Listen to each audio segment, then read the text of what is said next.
이제부터 그 종합 토론을 진행하겠습니다. 예, 먼저 첫 번째 질문은 좀 불교적인 얘기입니다. 무아하고 그 진화 사이의 충돌 얘기입니다. 불교의 기본 사상은 누가 뭐라 해도 무아입니다. 초기 불교에서는 무아란 실체적 자아에 대한 부정으로서 자아란 애당초 실제하지 않는 희론적 개념에 불과하다고 봅니다. 유식 불교에서도 자아란 말라식이 잘못 정의시킨 개념적 존재일 뿐입니다. 그런데 상나가정의 대아를 설한 대반 열반경이나 그 후에 중국 선불교 등에서는 무아는 생사아의 부정이지 불성아의 부정은 아니라고 해서 무아가 곧 진화로 됩니다. 그렇다면 참나 혹은 진화란 초기 불교 무아 사상의 왜곡인가요? 아니면은 누구나 붓다가 될 수 있다라고 하는 희망적인 주체성에 대한 표현으로서 일종의 교학의 발전인가요? 하는 대목입니다. 이것에 대해서는 그 정준영 교수님, 그 다음에 허인석 교수님, 김진무 교수님이 답변하시겠습니다. 예, 먼저 초기 불교의 입장을 말씀드리겠습니다.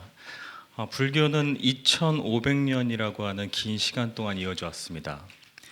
따라서 현재 우리는 2500년 전의 불교와 2500년이라는 시간이 흐른 불교를 가지고 있습니다. 질문에서 설명하고 있듯이 2500년 전의 불교인 초기 불교에서 자아란 실제하지 않는 희론적 개념에 불과합니다. 초기 경전을 통해 부처님께서는 단 한 번도 참나 혹은 진화라는 설명을 하지 않으셨습니다. 따라서 왜곡인지 교학의 발전 과정에서 나타난 것인지에 대한 평가는 쉽지 않습니다. 본래의 성품이라고 부르는 참나, 진화, 불성아라고 하는 것들이 고정된 것이라고 설명한다면 무상함의 기본 교리를 벗어나게 될 것입니다. 제 답변입니다. 원래 제 이제 관심사는 인도 불교가 중국화되는 과정을 관심을 갖고 있었습니다. 그래서 이 부분도 내가 조금 공부한 내용이 있어서 관계시켜서 얘기를 좀 하겠습니다. 우선 유식 불교에서도 자아란 말라시기에 잘못 정의시킨 개념적 존재 이렇게 얘기했는데 말 그대로입니다. 제대로 정의하면 아무 문제가 없습니다. 잘못 정의시켜서 이제 문제가 생기는 겁니다. 그러니까 개념적 사고에 대한 이해를 정확히 하고 그것에 따른 자아 개념을 이해한다면 어떤 문제도 생기지 않는다는 것이 유식 불교의 입장으로 저는 이해하고 있습니다. 그리고 두 번째 이제 진화 얘기가 나왔고 정 선생님도 이제 간단히 이제 그 내용을 언급해 주셨는데 제가 공부한 바로는 중국 불교 쪽에서 나오는 이 진화 개념은 사실은 그 말 그대로 이렇게 보면 안 되고 그 안에 내용 진화를 어떻게 설명하고 있는지를 다시 한 번 더 체크를 해야 됩니다. 그래서 그 진화를 설명할 때 정말 본래 근본 불교의 생각을 반영하고 있는 진화 설명인지 아니면 중국 고유의 사상인 도가적인 자아관을 갖고 진화를 설명하고 있는지 혹은 그보다 더 형이상학화된 위진현학적인 자아관을 가지고 진화를 설명하고 있는지 내용을 살핀 후에야 비로소 이제 제대로 이해하고 있다, 왜곡됐다 이렇게 얘기할 수 있을 것 같고요. 제가 공부한 바로는 끝까지 그렇지는 않을 것 같은데 이제 왜곡된 부분이 많다는 게 이제 제 견해입니다. 그래서 좀 더 그 진화 내용을 더 면밀히 살펴야 비로소 그 내용에 대한 판정이 가능하다. 저는 이렇게 보고 있습니다. 선에서는 분명히 진화를 강조하죠. 자성, 어떤 본체로서의 자성, 제법의 성립 근거로서의 자성을 분명히 설정하고 있습니다. 하지만요, 선에서 주의해야 될 부분이 있죠. 선에서는 특히 이제 중국 불교에서는 권실을 따집니다. 권은 형식 논리고요, 실은 실제입니다. 권은 방편으로 얘기할 수 있고 실은 그러니까 표열지로 흔히 표현되는 달을 가리키는데 왜 손가락 끝만 보냐 하는 형태가 있고요. 또 하나 선수행에 있어서 가장 금기시키는 망집이 하나 있습니다. 그 정망이라고 해서 깨끗할 정자 그 저기 망 허망할 때 그 망자 써갖고요. 이 정망은 뭐냐면은 어떤 절대에 대한 그 절대적인 추구죠. 예를 들어서 깨끗한 것에 대한 추구 혹은 자기의 자성이 정말로 불성이다. 그래서 불성에 대한 궁극적인 그 맹목적인 추구 이런 것들 이런 정망을 가장 그 절대시하는 금기 사항으로 설정을 하고 있습니다. 그래서 그것 자체가 정망의 정의 대상이 이제 불성이 될 수도 있고 자성이 될 수도 있고요. 그래서 따라서 어떤 그 뭐랄까 중국 선에서 얘기하고 있는 자성 이런 것들이 분명히 그 어떤 본체의 자리로서 그 재불 성립의 근거로서 분명히 설정이 되고 있지만 그거에 대한 어떻게 그것에 대한 접근을 할 것인가 하는 것들에 있어서는 초기 불교에서 제시하고 있는 무아의 입장하고 여전히 그 내부적으로 견지되고 있다고 말씀드릴 수 있겠습니다. 예, 이상으로 마치겠습니다.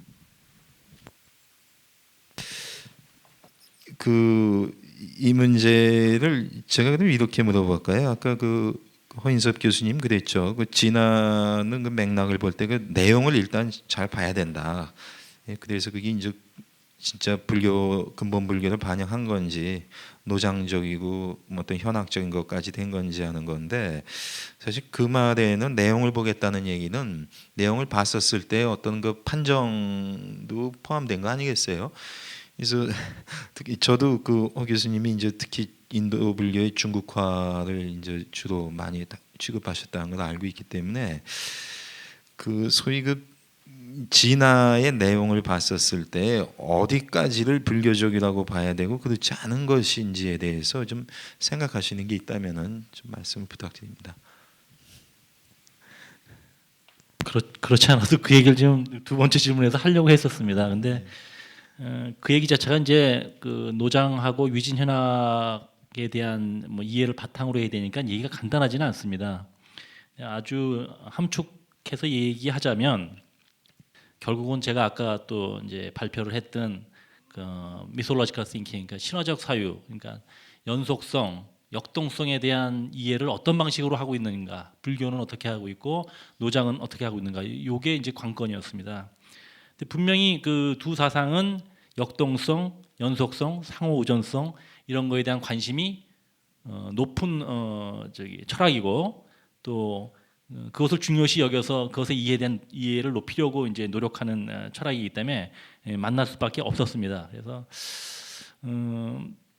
이것도 다 굉장히 이제 그 공허한 얘기처럼 들릴 수 있기 때문에 더 좀 구체적으로 들어가면 불교 쪽에서는 이제 그런 그 세계관을 갖고 있기 때문에 자꾸 이제 비실체성을 얘기하죠. 그런데 도가 이제 근본 도가의 어떤 철학적 그 통찰력을 보면 그런 역동성을 모순 긍정적으로 표현합니다. 그러니까 이 인도하고는 달리 중국 쪽은 매우 존재론적인 그 세계 이해 접근이 강하기 때문에 세계의 모습이 어떻게 움직이냐에 대한 방식을 설명하기 위해서 모순 긍정적인 표현을 많이 쓰죠.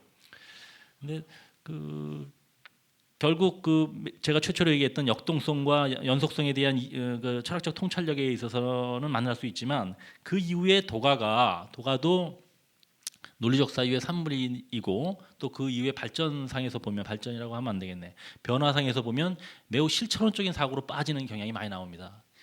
여러분도 다 잘 알다시피 근본 불교 때와는 다르게 부파 불교 때 실체론적인 불교들이 나오는 것처럼 그 중국 도가 사상도 그 시대적 흐름 속에서 매우 실체론적인 사상이 강하게 나타나는 경향을 보입니다. 특히 이제 그 왕필과 같은 사람의 해석이 더욱더 그러합니다. 그래서 존재론적으로 상정한 어떤 그 역동적인 모습을 다시 그 어떤 근본체로 환원시키려는 경향이 그 도가 사상 혹은 신도가 네오타오이즘에 굉장히 강력히 그 개진되는데 마침 여러분들이 알다시피 그 중국 불교가 인도 불교를 이론화하는 과정에서 가장 크게 영향력을 미치는 게 위진현학이거든요. 위진현학적 사고거든요. 그래서 제가 공부한 승조나 혹은 규기의 저술들을 이렇게 분석하다 보면 이건 정말 아니다. 이건 노장이 얘기하는 역동성을 얘기하는 것도 아니고 불교가 얘기하는 비실체성도 아니고 거의 위진현학적인 환원주의나 실체론적 사고에 가까운 서구적 실체론은 아니더라도 논리적 사유, 개념적 사유가 갖고 있는 부정적인 측면이 그대로 반영된 그런 진화의 설명, 혹은 그런 불성의 설명이 나타나고 있습니다. 그래서 이제 그런 부분들은 이제 제 논문을 통해서 몇 번 반영을 해서 이제 발표를 했습니다. 그래서 저는 이제 결론을 내자면 노장이 결국은 불교를 수용하는데 아주 중요한 역할을 했지만 쉽게 그 쉬움 때문에 그 왜곡도 쉽게 일어나지 않았느냐 이제 그런 관점을 갖고 있습니다. 예, 이 정도로 마치겠습니다. 그 현학의 과정을 조금 설명드리면요. 그 왕필은 그 특히 이제 대명무국도경 직염의 도행반야경을 하고 직염의 지루가참의 그 도행반야경하고 그것의 제역본 중역본인 직염의 대명무국도경을 모디파이해 갖고 그 주역적 사유와 그다음에 노장을 섞고 육아의 사유 명교를 뒤섞어서 믹서에 갈아갖고 그 새로운 현학이라는 그 체계를 만듭니다. 즉 이무이본, 승본, 거말이라고 하는 그러한 새로운 사유 체계를 만드는데 그것은 완벽한 반야학이에요. 내용은. 근데 그 반야학이 내용이 묘하게 그 아주 중국 도가하고 유가랑 삼교가 교묘하게 융섭됩니다. 융섭돼서 나타나는데 그래서 저는 이제 왕필을 천재라고 보고 있는데 왜냐하면은 왕필 이전에 어떤 누구도 그 반야학의 진술을 꿰뚫어 보질 못했습니다. 하지만은 그 14살짜리 왕필은 그것을 완전히 꿰뚫어 보고 그것을 완전히 융섭해 버립니다. 그런데 왕필의 철학은 무의 철학이라고 한마디로 얘기할 수 있죠. 즉 공을 무로서 이해해버린 거죠. 그래서 무를 무본체화해버린 제법의 어떤 성립 근거, 즉 우리 이 현상의 어떤 본체로서의 무를 제창을 하고요. 그런데 이런 무는 바로 유의 반격을 받습니다. 즉 뭐냐면은 배위의 숙류론이 제창이 돼버립니다. 즉 마치 그 불교의 뭐와 또 유사한 그 과정을 거치냐면은 중간 반야가 유식학으로부터 중간 반야의 대립으로 유식학이 발생하는 것처럼 유의 어떤 논리에 대한 무의 논리에 대한 유의 반격이죠. 그래서 배위는 철저하게 그래도 우리가 존재하는 이유는 있지 않냐. 존재하는 데는 모든 것이 다 이유가 있다 하는 유의 입장에서 승류론을 제창합니다. 그런데 이렇게 유와 무의 대립이 나타나면은 마땅히 지향점이 나타나죠. 그 지향점이 누구로부터 나타나냐면 곽상이라고 하는 그 장자를 바탕으로 해서 곽상이 독화론을 발생시킵니다. 즉 그 모든 것은 자생자화하는 내부적으로 자생자화해서 발생할 뿐이다. 그런데 이러한 그 왕필의 귀무론, 배위의 승류론, 그 다음에 곽상의 독화론 이런 과정의 발전은 너무도 희한하게 불교의 그런 과정과 유사하고요. 제가 평가하기에는 사실상 현학의 발전은 오히려 당시 중국 불교인들이 못 쫓아갔던 서역으로부터 전래되는 불교의 진술을 당시 최고 수준의 철학가들이 오히려 먼저 알고 파악하고서 그것이 중국 현학 쪽으로 반영이 되지 않았는가 그런 생각을 합니다. 그리고 그것은 이후에 불교의 교학 발전에 상당히 영향을 미칩니다. 영향을 미치면서 하지만은 철저하게 중국 불교 교학이 해낸 작업들은 철저하게 거기서 노장의 도가 색채를 지우는 작업이었습니다. 그래서 이제 어떤 천태나 아니면은 삼론종이나 천태나 이런 쪽에서 계속 전개가 됐다고 봅니다. 뭐 간략하게 보충 설명을 해드렸습니다. 예, 이 질문을 했던 이유는 오늘날 그 미묘한 긴장이 있습니다. 불교계 내부에. 초기 불교와 이제 선불교 사이의 긴장이 수행법을 가지고도 윗바사나가 좋으냐, 뭐 가나선이 좋냐는 게 있는데, 그거는 수행법에 관한 문제이고 교학적으로 보면은 무아냐, 진하냐 하는 문제가 있습니다. 그래서 어차피 좀 짚고 넘어가야 될 것 같아서 하는데, 계속하다 보면 한이 없고요. 제가 그 한 가지 질문이 올라왔습니다. 관련된 거기 때문에 제가 이 질문은 살려보도록 하겠습니다. 지금 조계종 전통사상서 간행위원회에 계신 김재성 선생님 질문입니다. 지금 여기 지금 불성 얘기가 나오죠. 그래서 초기 불교의 열반이라고 하는 법은 무상한 행, 그러니까 12연계의 행일 수도 있고 오온의 그 행을 얘기하죠. 무상한 행의 범주에 들어가지 않기 때문에 대승에서 말하는 상락아정으로 해석된 점이 있다고 생각합니다. 재행으로 경험되는 모든 현상이 소멸한 경지로서의 열반에 대한 적극적인 주장을 불성과 자성으로 볼 수 있다고 생각할 수 있겠습니까? 이렇게 본다면은 열반에 대한 이해가 초기 불교, 대승불교, 선불교를 이어줄 수 있는 사상적 기반으로 볼 수 있지 않을까요? 하는 겁니다. 대승에서 말하는 상락아정이라는 부분을 말씀하셨는데요. 초기 불교의 기준으로 했을 때는 상락아정이라고 하는 개념이 들어있지 않습니다. 이와 반대로 무상고 무아를 설하고 계시죠. 따라서 이 경우에 상락아정을 얘기한다면 그 부처님께서 설하신 삼법인이라는 분명한 의미를 오히려 함축적인 의미로 다시 재해석해야 되는 그런 문제가 생기지 않을까. 그래서 아까 발표에서 말씀드린 두 가지 부류의 사람들 중에서 어리석은 부류의 사람에 해당한다고 생각합니다. 초기 불교 기준에 있어서는요. 그리고 이 질문의 의도는 초기 대승 선불교를 이어줄 수 있는 사상적 배경 기반을 찾기 위해서 불성과 자성에 대한 부분을 질문하신 것 같습니다. 굉장히 좋은 의도의 질문이신 거라고 평가를 합니다. 다만 그 전에 있어서 우리가 열반이라고 하는 것에 대한 개념 정의가 우선시 되어야 되지 않을까 그런 생각을 해봅니다.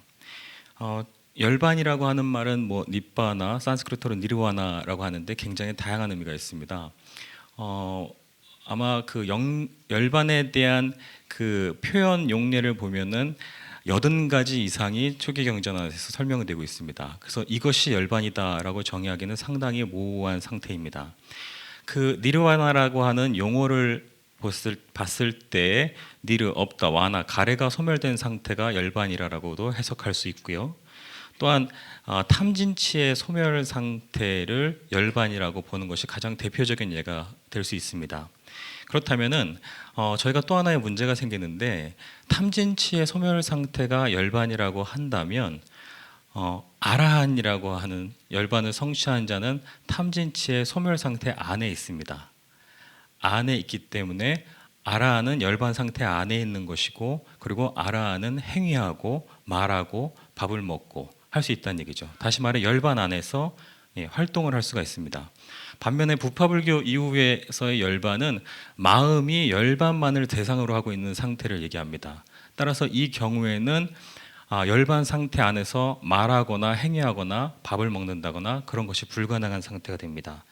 그래서 초기 불교 안에서의 다양한 열반, 그리고 부파불교에서의 열반, 그리고 선불교에서 설명하는 그 열반의 개념이 정의된다면 지금 질문하신 부분에 대한 그 초기 대승 선불교를 이어줄 수 있는 사상적 기반을 찾는데 굉장히 용이해지지 않을까 그런 생각이 듭니다.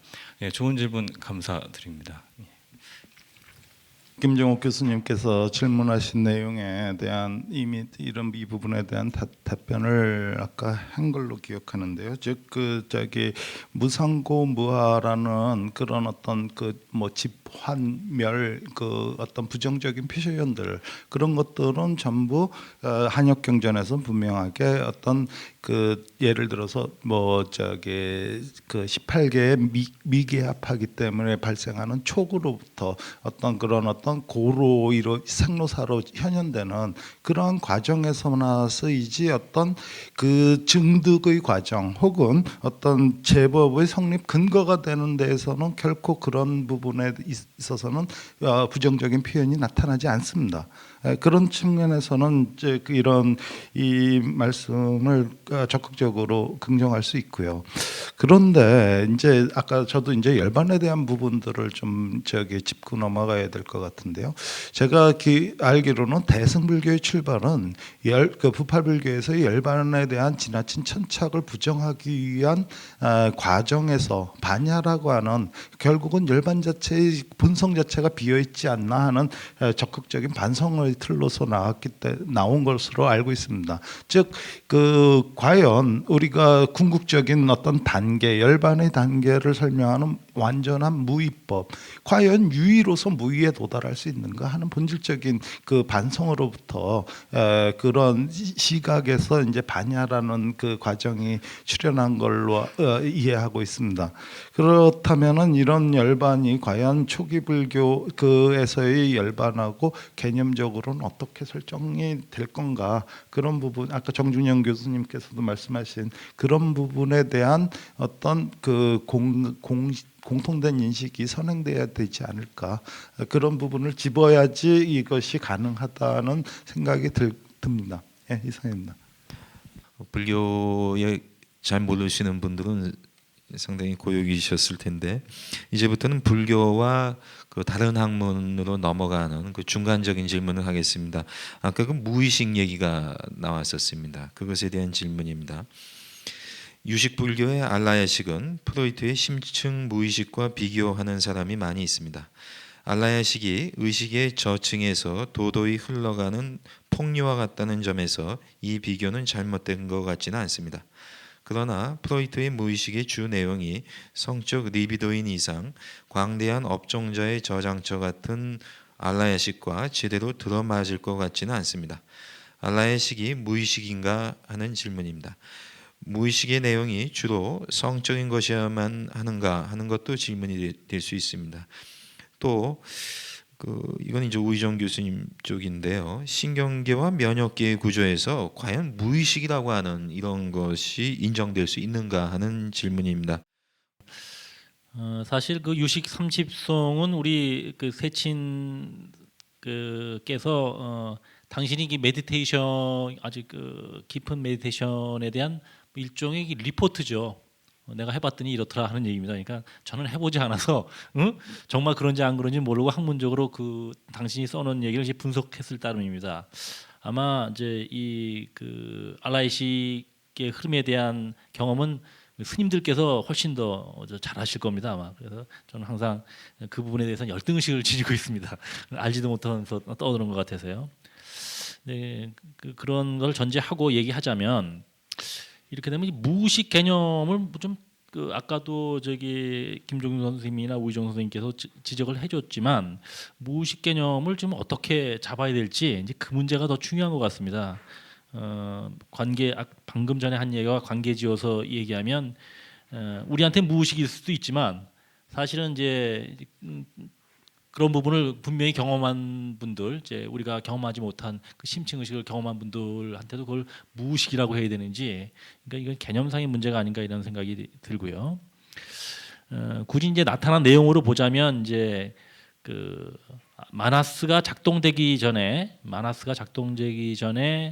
그 표면화되지 않고 움직이는, 그러니까 의식의 표면에 떠오르지 않고 그 폭류처럼 흐르는 그런 표현을 이제 세친께서 하시는 것처럼, 그런 정도 수준에서의 부분을 이제 심층 의식 혹은 무의식 정도로 추측할 수 있을 것 같습니다. 그리고 우리가 뭐 경험하지 않은 내용이기 때문에, 메디테이션을 통한 경험이 아니기 때문에 뭐 비유를 통해서는 뭐 얘기를 할 수는 있겠죠. 뭐 꿈을 얘기하거나 또 정리되지 않은 생각, 뭐 우리가 유식 30송에서도 얘기하지만 마나스가 작동해서 그 개념화된 세계를 정렬하지만, 뭐 우리 항상 그 정렬하고 있지 않죠. 이 발표할 때 어떤 분은 한쪽으로는 마나스가 작동되고 한쪽으로는 졸기도 하고 뭐 그러지 않습니까? 인간의 이게 실제 모습이 그러하고요. 그래서 알라의 식이 무엇인가요? 이런 질문에 대해서는 제가 방금 얘기한 것처럼 좀 층차를 둬야 되고 그것도 그 개인에 따라서 어디부터가 의식이고 어디부터가 무의식인가는 굉장히 기술적인 문제이기 때문에 이제 간단히 답변할 수 있을 것 같지는 않습니다. 오히려 김종준 선생님이나 우희정 선생님이 테크니컬하게 이렇게 갈라주면 어떻겠느냐 이렇게 말씀하시는 게 훨씬 더 설득력이 있지 않을까 그런 생각이 듭니다. 예. 괜히 그냥 알라야식을 제가 말씀드렸다가 덤태기를 쓰는 것 같습니다. 근데 사실 굉장히 중요한 문제거든요. 아까도 램버트 얘기를 제가 잠깐 드렸는데 파리 7대학의 그 심리학과 나지오 교수는 분석 세팅 내에서 피분석자와 분석가 사이에 고유한 무의식이 있다고 그럽니다. 단지 거기서만 무의식을 경험할 수 있다고 그러는데 램버트는 그런 분석적인 담론, 분석적인 상황 이외에도 무의식이 있지 않겠느냐고 암시를 하고 있거든요. 이게 왜 중요한 일이냐면은 알라야식을 어떻게 경험하는지는 저도 모릅니다. 그런데 만약 그게 무의식과 어떤 그 유사성이 있다면은 무의식이 진료 세팅 바깥에 존재한다고 볼 수가 있어요. 뿐만 아니고 지금까지 꼭 정신분석가하고 둘이서만 해야 되는 거기서만 분석 경험을 할 수 있다는 걸 다른 방법으로도 분석 경험이 가능해질 수도 있다는 얘기. 이건 제가 불행하게도 이 불교에 대해서 잘 몰라서 그런데 이건 지금 학제간 연구가 꼭 필요한 경우라고 믿어지는 겁니다. 그 다음에 또 하나는 뭐냐? 분명히 프로이드는 초창기에 이 팬섹슈얼리즘을 얘기했습니다. 우리가 태어나자마자 리비도가 작동되기 때문에 그 리비도가 입으로부터 시작을 해서 그 다음에는 항문기로 갔다가 그 다음에 이 성기라고 하기는 그렇고 그걸 남근이라고 그랬는데 남근은 상당히 위험한 사실은 그 표현입니다. 하여튼간에 성기 비슷한 거죠. 그쪽으로 갔다가 진짜 섹스를 할 수 있는 성기 쪽으로 가는 이렇게 리비도가 움직이는 걸로 봤습니다. 사실입니다. 또한 뭐냐면은 제가 아무리 락강 입장에서 그 지금 분석을 실행을 하고 있다 한다 하더라도 분석 담론의 대부분을 차지하는 것은 사랑 얘기입니다. 사랑을 잃었거나 자기가 원하는 사랑이 이루어지지 못하거나 상실됐거나 이루지 못했거나 무언가 사랑에 대한 얘기를 주로 하고 있어요. 근데 사랑이 뭐냐? 이거 참 어려운 문제입니다. 사랑을 사랑이라고 하면은 벌써 사랑이 아닙니다. 사랑을 표현할 수 있는 글이나 말이 어디 있습니까? 언어의 한계성을 얘기하는 거죠. 그걸 얘기하는 거거든요. 그러니까 언뜻 생각하면 그 사랑을 애를 낳기 위한 어떤 그런 전제 조건으로 생물학적으로 환원시킨다면 성적인 거죠. 뭐 맞습니다. 그렇게 얘기할 수 있어요. 그런데 그러다 보니까 반발감이 있었습니다. 프로이드를 초창기에 따랐던 사람들이 대부분이 떨어져 나갈 때 이 리비도 이론 때문에 떨어져 나가는 겁니다. 대표적인 것이 칼 구스타프 융이죠. 제가 이제 알고 있는 그 락강은 무의식을 그 본능, 공격성이나 섹스나 이런 것이 웅크리고 있는 그런 장소가 아니고 진정한 말이 오가는 나와 대타자 사이에 진정한 말이 오가는 장소다. 이렇게 언어학적으로 지금 보기 시작했거든요. 그런 면에서 아까 잠깐 언급을 해드렸습니다만은 현행 진술과 잠복 진술들이라고 얘기하는 현행 진술은 다시 한번 말씀드리면은 저거 어떤 내담자하고 지금 면담을 하고 있는데 그 내담자가 턱 던진 말이 제 입을 통해서 무언가 해석하게 되고 아니면은 제가 던진 말이 현행 진술이 돼서 다시 그 내담자의 그 무의식에 충돌해가지고는 마구 쏟아져 나오는 그런 흐름들이 정말 경류 같다는 생각이 들 때가 있다는 겁니다. 이런 면에서 잘 모르면서도 알라시하고 뭔가 유사성이 있지 않겠느냐. 만약 그런 걸 우리가 학제간 연구를 통해서 만약 정립할 수만 있다면 엄청난 발견인 겁니다. 왜? 꼭 분석실에서만 분석을 경험하는 건 아니니까요. 이런 의미가 있다고 보여지는 겁니다. 네, 제가 보기에 일단 이 프로이드의 심층 무의식과 비교하는 분이 많으신가 봐요. 불교에서는. 차라리 잘은 모르지만 차라리 융의 집단 무의식하고 좀 비교하는 게 더 가깝지 않나 이런 느낌은 드는데요. 어쨌든 저는 이 알라야식 뭐 또 이제 무책임하게 얘기하겠습니다. 알라야식은 물론 유식에서 막 여러 식으로 나누지만 사실 어떻게 보면 이 알라야식에서부터 또한 비롯된 거기 때문에 저는 이 알라야식이 어떤 무의식의 차원이라기보다는 이 우리들의 어떤 존재 그 자체가 어떻게 보면 알라야식에 해당되지 않는가. 저 개인적으로는 그렇게 평소에 생각하고 있습니다. 그래서 뭐 이게 과연 무의식만에 해당될까 하는 의문은 있고요. 어쨌든 이 뭐 신경계 구조나 어쨌든 제가 맡은 부분에서 면역에서 그 무의식이 있을까? 당연히 뭐 여러분 잘 아시겠지만은 신경 구조 내에서는 이 무의식에 가까운 그것이 이제 어떤 우리가 그 의식하지 않고 그냥 동물적인 본능적으로 하는 맥락에서의 무의식도 있고 또 의식의 어떤 무의식화라는 것도 있겠습니다만은 그런 부분은 뇌관이나 이 변연부가 아닌 부위에서 이 담당하는 것은 뭐 많이 이야기되어 있고요. 그래서 오히려 저는 이 면역학자로서 굉장히 흥미로웠던 것이 이 분명 개체 고유성을 결정하는 것이 하나의 면역 현상인데 면역에도 그런 무의식이 있을까 하는 점이었거든요. 저는 분명히 이 면역에도 무의식이 있다고 말할 수 있습니다. 왜냐하면 우리가 예를 들어서 우리 그 이제 항체를 예를 든다면 정말 우리 몸 밖에는 최소한 몸이 생각에 나 이외의 타자로서의 항원이라고 부르는 것은 굉장히 많거든요. 뭐 거의 뭐 10에 뭐 10승, 15승까지도 이제 있다고 그러는데 그거에 대한 모든 준비가 내재되어 있습니다. 우리 몸 안에. 그러나 그것이 발현되느냐 안 되느냐의 문제는 그건 역시 이 바깥과의 관계 속에서 표출이 되냐 안 되느냐의 문제는 있어요. 우리도 어떤 의식의 문제가 무의식이 다시 그 표면화될 수도 있는 것처럼 또 좋은 예가 여러분 그 면역에서 보면은 그 예방주사 맞은 겁니다. 그 어릴 때 맞은 예방주사로 평생 보호가 되는데 그렇다고 해서 그 평상시에 그 예를 들어서 뭐 아무거나 하는 바이러스가 하나 있다고 보죠. 바이러스에 대한 예방주사를 맞았는데 평상시에 그런 그 바이러스에 대한 항체나 면역이 활성화되어 있느냐? 그렇지 않습니다. 완전히 무의식화 형태로 그냥 그 면역학적인 분석으로는 도저히 잡히지가 않아요. 그러나 특정 바이러스가 다시 들어오면은 그것이 맹렬하게 유도돼서 그것을 반응하기 시작합니다. 그래서 저는 이 역시 이 면역계에도 이런 무의식의 그 구조가 있다고 저는 보고 있습니다. 예, 그 다음은 이제 무의식 얘기가 나왔는데 그 우리가 아마 발표하실 때 직접 언급하신 분도 있고 안 하신 분도 있는데요. 최소한 그 책에 담긴 내용을 쭉 보다 보면은 그 묘한 일치점을 보게 됩니다. 우리가 이번 세미나의 그 테마가 나, 자아인데요. 이 자아 개념이 형성돼가는 과정을 설명할 때 거울을 가지고 설명하는 얘기가 많이 나옵니다. 그래서 그거를 지금 한번 전문가들 계시기 때문에 한번 여쭙겠습니다.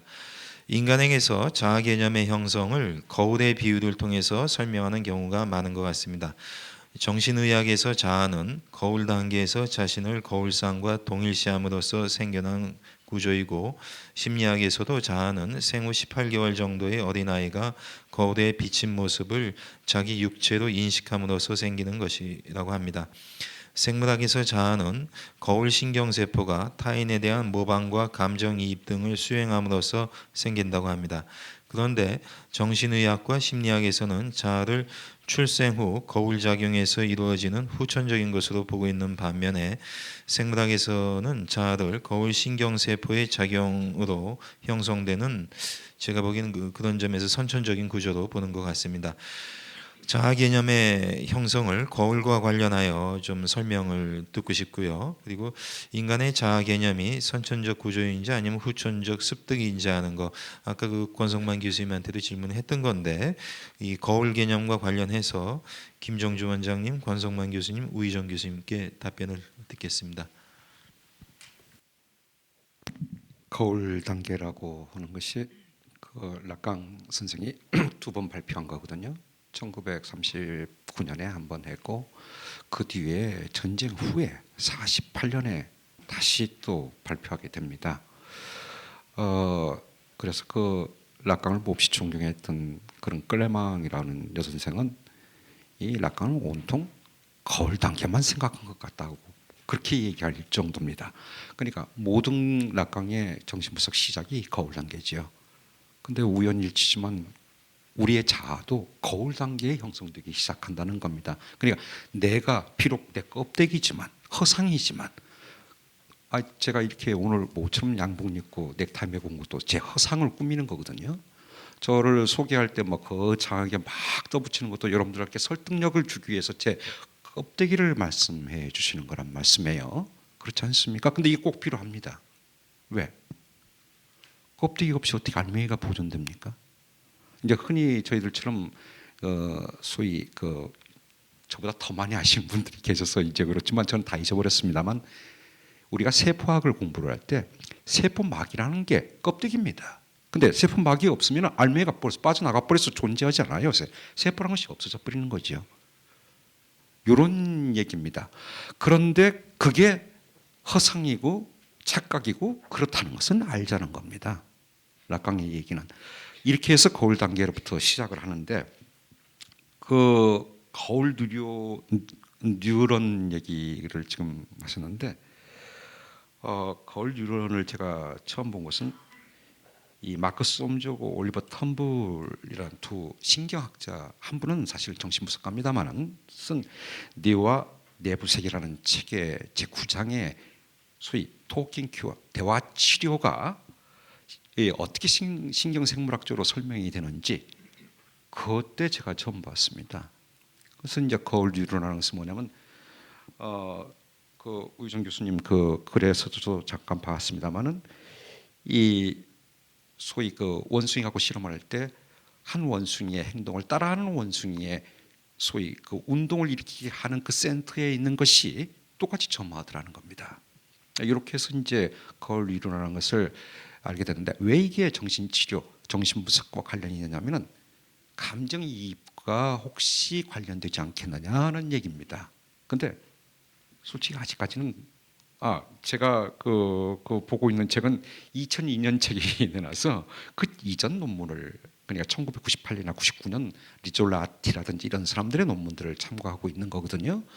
그래 나서 그 뒤에는 어떻게 발전했는지는 이제 우 교수님께 말씀을 오래 듣고 싶은데 그때까지만 해도 추측을 할 뿐이지 이렇게 연결이 됐으면 좋겠다고 추측할 뿐이지 이 명확한 결과를 그때 그 책에 보고하는 건 아닙니다. 최근에 제가 알고 있는 것은 정신치료를 정신분석을 받으면서 소위 그 기능성 그 MRI라는 게 있습니다. MRI란 말을 많이 들으셨죠? 그걸로 해보니까 분명히 변화가 생기더라는 겁니다. 이런 걸로 봤을 때 이것도 그 거울 뉴런도 상당히 뇌어대 국제화 이 어떤 장소에 이렇게 딱 정해줄 수만 있다면 그걸 중심으로 해서 연구를 해갈 수 있지 않겠느냐 그런 정도입니다. 네, 제가 거울을 언급한 것은 자기 개념이 발달하는 과정에서 특히 이 육체에 대한 바디 이미지가 자기 개념에 굉장히 핵심적이고 또 자기 개념이 발달하는 초기 과정에서 가장 먼저 생기는 것이고 그 과정에서 실제로 물리적인 거울에 비친 자신의 육체의 모습, 시각적인 이미지가 그런 육체적인 자기 개념을 형성하는 데 중요하다. 그러나 그것만이 아니다. 여러 가지 신체 감각, 운동 등등에서 오게 되는 것이고요. 그리고 이제 보다 중요한 것은 우리 우희정 선생님도 관계성이라는 말씀을 하셨는데 타인이라는 것은 타인은 나를 비춰주는 사회적인 거울이다. 그래서 내가 유능한 사람인지 아닌지는 나의 육체적인 외모는 물리적인 거울에 비춰보면 알겠지만 내가 유능한 사람인지 사랑받을 수 있는 가치 있는 사람인지는 그 거울이 말해주지 않는다는 거죠. 그건 사람과의 관계에서 다른 사람이 나에게 사랑을 주고 나를 소중한 사람으로 대우해 주는 것을 보면서 아, 내가 소중한 사람이구나 하는 것을 알게 된다는 겁니다. 특히 정신분석이 현대에 들어와서 이제 대상관계 이론으로 발전하면서 대상관계 이론에서는 어린 시절에 아주 그 생애 초기에 어린 아이가 어머니와 어떤 관계를 맺느냐 하는 것이 자기상, 자기에 대한 표상을 형성할 뿐만 아니라 타인 표상을 형성하는데 굉장히 중요하고, 이 어린 시절에 어머니와 그 유아의 상호작용 과정에서 형성한 그 자기 표상과 타인 표상이 아주 그 근본적인 기본적인 것이어서 나중에 성장해서 타인과의 관계, 이성 관계, 연애 관계까지 큰 영향을 미치고, 흔히 그 심리적인 장애, 성격적인 장애를 가진 사람들의 문제를 추적해 들어가면 이런 어린 시절의 문제로 귀착될 수도 있다. 이제 이런 점에서 우리는 우리 혼자 있는 그 자체로는 내가 어떤 존재인지 알 수 없다. 무언가 타자와의 관계 속에서 거울에 비춰진 나의 모습이든 아니면 나에 대해서 상대방이 피드백 해주는 어떤 정보에 의해서 아, 내가 이런 존재구나 라는 것을 알게 된다는 거죠. 그리고 이제 이런 그 후천적인 경험이 자기 개념을 형성하는데 굉장히 중요하다. 이제 그런 그 맥락에서 말씀을 드린 겁니다. 예, 생물학에서도 뭐 생물학이라고 하면 이제 신경과학이 주로 되겠습니다만은 이 신경과학에서도 이 나라는 자아 개념, 이것에 대한 어떤 접근은 아직도 굉장히 그 구체화되어 있지 않습니다. 거꾸로 이 뇌에서 뇌 특정 부위가 어떤 기능을 하나 이런 연구는 많이 되어 있습니다. 왜냐하면 뇌를 그 부분을 손상을 시켜보면 뭐가 없으면 이걸 알 수 있으니까요. 그런데 이제 나라고 하는 어떤 이 개념 자체가 뇌의 어느 부위에 있는가 했을 적에는 아직 찾아내지는 못했고요. 그것은 일종의 그야말로 어떻게 보면 패턴을 에 의한 것일지 모르지만, 다만 이제 제 원고에 보면 이제 그에 관련된 논문을 몇 편 있긴 합니다만 아직은 그래서 이 그 최소한 현재 그 신경과학에서 이 자아의 개념에 대해서 언급하기는 조금 위험성이 있다고 좀 봅니다. 다만 그나마 이제 그 구체적으로 나름대로 실험을 통해서 제시된 게 이제 이 거울 신경 세포가 나름대로 그 자아 형성에 깊은 관련이 있다는 것은 이제 인정이 돼 있기 때문에, 다만 이 부분도 지금도 그렇게 많이 연구돼 있지는 않습니다. 그런데 이것이 그러나 우리에게 말해주는 바는 결국 이 신경 어떤 구조, 인간의 어떤 뇌의 구조를 가지고 있을 때 그것이 구체적으로 나라고 하는 어떤 그 자기 인식을 하기 위해서는 후천적인 관계가 반드시 필요하다는 점입니다. 그 자체로 뭐 그 이루어지는 게 아니라요. 그래서 아까도 말했습니다. 그 관계성이라는 점은 뭐 가장 기본적인, 어떻게 보면은 물질적인 터전과 그런 의미에서 어떤 후천적인 어떤 관계, 이것은 그 맞물려 있다고 봅니다. 이게 선천적인 것이냐 후천적인 것이냐 어떤 이런 그 흑백의 얘기로 접근되긴 참 어려운 부분이 있다고 보고요. 그래서 뭐 지난번 전에 나왔던 욕망이란 시리즈에서 제가 이제 간단히 언급했습니다만, 그런 의미에서는 우리가 진짜 이 어떤 들레즈식으로 어떤 자기 충족적인 개념으로 접근이 분명히 전제돼야 되고, 진짜 어떤 락강식의 어떤 결핍으로서의 그 부분이 맞물려 있는 것이 아닌가, 저는 개인적으로 그렇게 생각합니다. 죄송합니다. 예, 그 거울의 기능이 반사하지 않습니까? 반사는 영어로 리프렉션인데, 리프렉션은 반성이라고도 번역이 됩니다. 그러니까 이게 묘한 함축이 있는 것 같아요. 제가 뭐 영어 처음 배울 때 사전 외우다시피 해서 뭐 리프렉션은 반사, 반영, 뭐 반성 이랬지만은 거기에 함축 연관이 분명히 있는 것 같고요. 그리고 이제 반성 정도 가면은 그 명상과도 관련이 있을 것 같고, 그래서 제가 이 질문에 대해서 좀 마감을 하면 그렇습니다. 오히려 불교에 대해서 더 많은 것을 요구하는 것 같아요. 왜냐하면 그 초기 불교 아까 정준영 교수님 발표에도 있었지만은 초기 불교에서는 그 자아가 어떻게 희로나의 과정을 거쳐서 형성되는가 이것을 잘 보여주고 있거든요.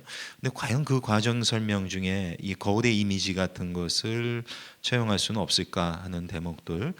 그래서 아까도 말씀드렸지만은 이렇게 이 초기 불교에서 명상을 통해서 자아의 희로나의 형성 과정을 보는 것과 이런 거울 이미지를 통해서 정신 분석을 해 나가는 과정들이 빨리 좀 만났었으면 하는 뭐 그런 생각을 또 해보게 됩니다.